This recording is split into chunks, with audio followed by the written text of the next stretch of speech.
예수님 오심을 준비했던 세례 요한이라는 제목으로 하나님 말씀 전하도록 하겠습니다. 옛날에 직업 중 하나가 바로 전화 연결원이라는 직업이 있었대요. 전도사님도 전혀 모르는 그러한 직업인데요. 어떤 직업이냐? 예를 들어 이런 거예요.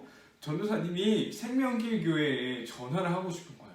근데 그 중간에 전화 연결원에게 먼저 전화를 해서 생명길 교회에 좀 연결해 주세요 라고 말하는 거죠. 그러면 전화 연결원이 생명길 교회와 전도사님의 전화를 연결해 주는 그런 역할입니다. 중간에 한 달이 걸쳐서 가는 그런 전화였던 것이죠. 네, 연결원은요, 통화할 사람들만 연결해주고 본인은 쏙 빠지는 그런 역할이에요. 오늘 우리가 살펴볼 세례요한이라는 사람이 바로 이 전화 연결원과 같은 역할을 했던 사람이었습니다. 세례요한은 우리 제목처럼요, 예수님이 오실 것을 준비했던 사람이에요. 더 쉽게 말해서 앞으로 오실 예수님과 사람들을 연결해주는 역할을 했던 사람이었습니다. 예수님께서 사람들 앞에 나타나서 사역을 시작하시기까지는요 30년이라는 시간이 걸렸어요. 우리 저번에 12살 때 예수님의 이야기를 본 적이 살펴보았었죠. 그 12살 때 이야기 말고는요 예수님이 어떤 인생을 사셨는지 전혀 우리는 알 수가 없습니다. 왜냐? 성경에서 말해주고 있지 않기 때문이에요. 이제 사람들 앞에 예수님이 나타나실 때가 되었던 것 같아요. 바로 그때 광야에 살던, 사막과도 같은 광야에 살던 세례요한이 등장하게 되었습니다. 세례요한이 사람들에게 큰 소리로 힘있는 목소리로 전하기 시작하는 거예요. 우리를 구원하실 그 주님이 곧 오실 겁니다. 여러분 모두 죄를 고백하시고 회개의 세례를 받으십시오 라는 거였어요. 자, 이게 무슨 메시지일까요? 무슨 말일까요? 여러분 모두 죄인이에요. 어서 하나님께 나와 용서를 구하세요. 곧 우리를 구원할 주님이 오실 겁니다 라는 거였어요.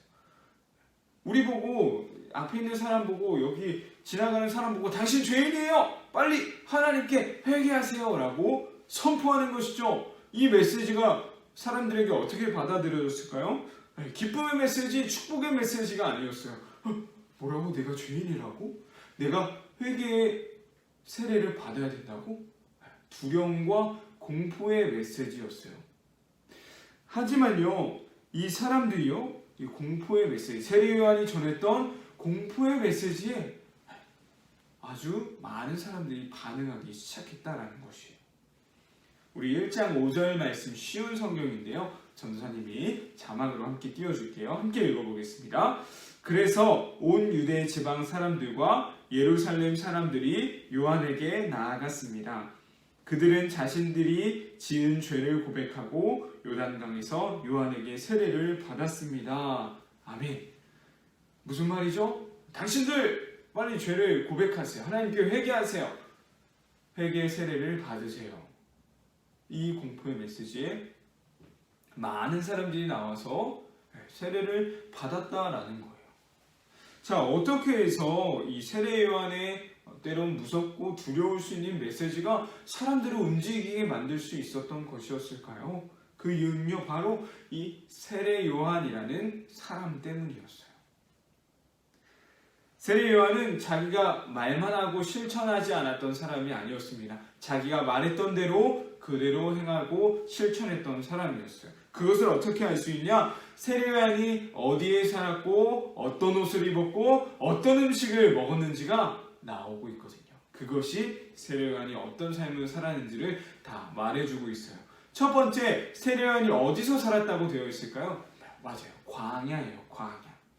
광야는 사막과 같은 곳이다 라고 생각하면 될 것 같아요. 사막. 우리도 대한민국에 사막이 없기 때문에 잘 상상은 안 되는데요. 사막과도 같은 곳, 쉴 수 있는 것도 없고 뜨거운 아무것도 없는 그런 곳이었어요. 바로 그런 곳에 살았다라는 것이죠. 두 번째, 낙타털 옷을 입고요. 가죽띠를 띄었다라고 되어 있어요. 이게 무슨 말일까요? 아주 절약하며 검소한 생활을 했다라는 것을 말해주고 있습니다. 조금 상상이 되죠? 광야에서 낙타 털옷을 입고 가죽띠를 띄었다. 허리에 가죽띠를 맸다. 마지막 세 번째예요. 먹은 음식, 어떤 음식을 먹었는지가 나오고 있어요. 메뚜기와 석청을 먹었대요. 메뚜기와 석청. 이 메뚜기와 석청은요, 아주 가난한 사람들이 먹던 음식이었어요. 이 세 가지가 연결되어 있습니다. 광야에 살았고, 낙타터롯과 허리에 가죽띠를 띄었고요. 마지막 메뚜기와 석청을 먹었다. 바로 예수님을 준비하는, 예수님이 오실 것을 준비하는 사람, 아주 검소하고 겸손했던 사람의 모습을 이 세 가지를 통해 보여주고 있는 것이었죠. 한마디로 이거 하나하나 의미가 있겠지만요, 통틀어서 한마디로 무엇이냐, 자신이 말했던 대로 살았던 사람이 바로 세례 요한이다라는 사실입니다. 이것은 우리에게도 마찬가지인 것 같아요. 우리 말씀을 듣고 말씀을 배우는 그런 입장이 있죠. 전도사님도 마찬가지입니다. 그렇다면 우리가 해야 될 게 뭘까요? 들은 말씀대로, 배운 말씀대로 살아가는 거예요. 오늘 말씀, 친구와 싸우지 않아요. 말씀을 들었어요. 그럼 어떻게 해야 되죠? 친구와 싸우는 상황에서 내가 한 번 더 참고 용서해 줄 수 있는 그런 모습이 우리에게 있어야 된다는 거예요. 우리는 수많은 말씀을 듣고 배우지만 그것이 우리의 실천으로까지 가는 건 굉장히 어려운 일입니다. 하지만 그 말씀대로 살아가는 것을 우리가 실천해 나갈 때 바로 세례 요한의 말이 사람들에게 큰 움직임을 주었던 것처럼 우리의 모습을 통해 믿지 않는 사람들이 큰 영향을 우리를 통해 받을 수 있다라는 것이죠. 우리가 배운 말씀, 우리가 듣는 말씀들, 그 말씀대로 살아갈 수 있는 우리가 되었으면 좋겠습니다. 세례 요한이 선언했던 것, 선포했던 것처럼 우리도 삶을 통하여서 하나님의 말씀을 전할 수 있는 유년부 친구들 되길 소망합니다. 말씀 퀴즈 풀어보도록 할게요. 1번입니다. 예수님께서 오실 것을 준비했던 이 사람의 이름은 무엇이었을까요? 예수님께서 오실 것을 준비하던 이 사람의 이름은 무엇일까요? 2번, 세례 요한이 회개해야 됩니다 말씀을 전했을 때요, 사람들이 어떤 반응을 보여주었나요? 마지막 세 번째입니다. 세례 요한이 말했을 때 사람들이 움직일 수 있었던 것은 세례 요한이 자기의 말한 대로 살아갔던 사람이다 라고 했었죠.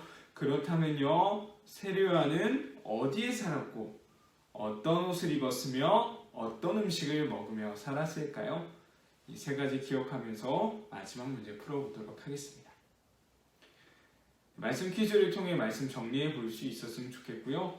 자신의 말한 것처럼 살았던 세례 요한처럼 우리도 들은 말씀, 배운 말씀대로 살아갈 수 있는 믿음의 행동이 따라갈 수 있는 우리 친구들 되길 간절히 소망합니다.